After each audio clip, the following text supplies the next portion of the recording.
자, 안녕하세요, 큐자초보입니다. 오토바이 타고 이렇게 달리면 사실 뭐 경치를 막 이렇게 천천히 바라보고 그럴 수는 없어요. 그럴 수는 없는데 고프로 이 고프로 히어로를 장착하고 있는 덕분에 집에서 이렇게 편집하고 하면서 한 번 더 곱씹어 보는 거죠. 아, 거기 진짜 경치 좋았는데 그러면 이렇게 한번 돌려보면서 추억 일기장에 이렇게 내 추억 일기장, 내 유튜브 이렇게 남겨놓고 또 여러분들과 함께 공유하고, 참 이 즐거움이요, 참 소소하면서 되게 삶에 탄력을 주는 것 같아요. 유튜브 시작하지 않았으면 난 지금 뭐 하고 있었을까? 플레이스테이션 집에서 하면서 조금은 따분할 수도 있는 그런 삶을 살았을 수도 있었을 것 같아요. 사실상 오토바이 타신 분들 이해하시잖아요. 어렸을 때부터 오토바이 타신 분들 집 앞에 슈퍼 나가면서도 오토바이 타고 나가고 그러시지 않으셨어요? 그리고 또 그렇게 위험하기만 한 탈 것은 아니라는 거. 가속력이나 차량과 비교했을 때 민첩하게 움직일 수 있는 이런 것들이 위험하다고 또 표현을 하시는 경향도 있는데, 그런데 오히려 이 오토바이를 탐에 있어 이 순간 가속력과 이 민첩성은 오히려 악용하지 않으면 정말 안전하게 상황을 돌파할 수 있는 기동력으로 발휘를 하기 때문에요, 이걸 가지고 오토바이를 위험하다고만 할 수는 없을 것 같다는 거예요. 그러니까 예를 들어서 지금처럼 이렇게 트럭과 또 내 뒤에도 만약에 트럭이 달려오고 있다 그러면 확실하게 위험한 위치잖아요, 위치 선정이. 그러면은 이럴 때 이렇게 후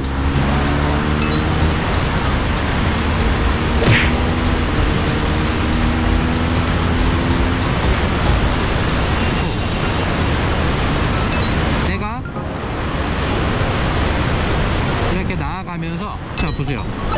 자, 대형 트럭보다는 조금 더 천천히 달리고 또 조금 더 이렇게 차간 거리가 확보가 되는, 저 뒤에 지금 보이시나요? 뒤에 지금 뒷차가 엄청나게 차간 거리를 많이 벌려주고 있죠.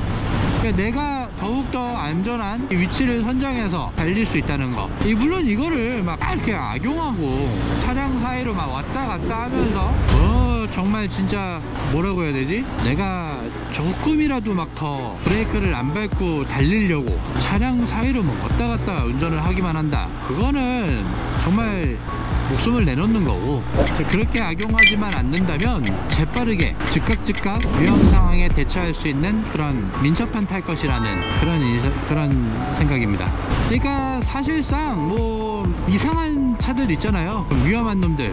근데 저는 사실상 그런 놈들도 안 만나는 것 같아요. 왜냐면 조금 뭔가 좀 이상하다, 뭔가 좀 이렇게 유리창 너머로 이렇게 봤는데 뭐랄까, 핸드폰을 막 들고 운전을 하고 있다든지, 아니면 뭐 담배를 들고 운전을 하고 있다, 아니면 좀 딱 봤을 때도 뭐 굉장히 연로하시거나 좀 오토바이에 대한 그런 여유로운, 남을 배려해주는 그런 운전을 하지 않을 것 같은 그런 사람을 보면은 바로바로 눈치껏 피해가는 거죠. 물론 그 피하는 와중에 뭐 불미스러운 사고가 발생할 수도 있기 때문에 항상 그런 점에 있어서는 오토바이에 대한 테크닉, 기술을 계속해서 늘려줘야죠. 자기가 컨트롤하는, 자기의 생명을 담보로 잡고 있는 오토바이의 풀브레이킹 능력이라든지, 그리고 코너 어느 정도 선까지 자기가 오토바이를 컨트롤할 수 있는지, 오토바이의 한계, 그리고 타이어의 그립력, 접지력, 이런 거 정도는 기본적으로 본인이 계속 몸으로 익히셔야 된다는 거죠.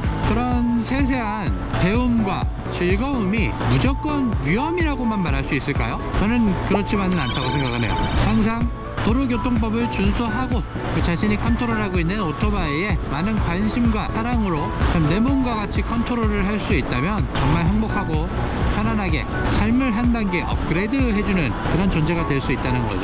일단 오늘 여러분들께 준비한 이야기는 여기까지입니다. 아직 구독 안 해주신 분들께서는 우리 큐즈튜브 여러분들의 구독과 좋아요 그리고 댓글로 함께 만들어지고 있습니다. 오늘도 시청해주셔서 감사하고요. 항상 행복하고 가슴 벅찬 일들이 여러분들에게 함께 하시기를 바랍니다. 큐즈튜브였습니다. 시청해주셔서 감사합니다.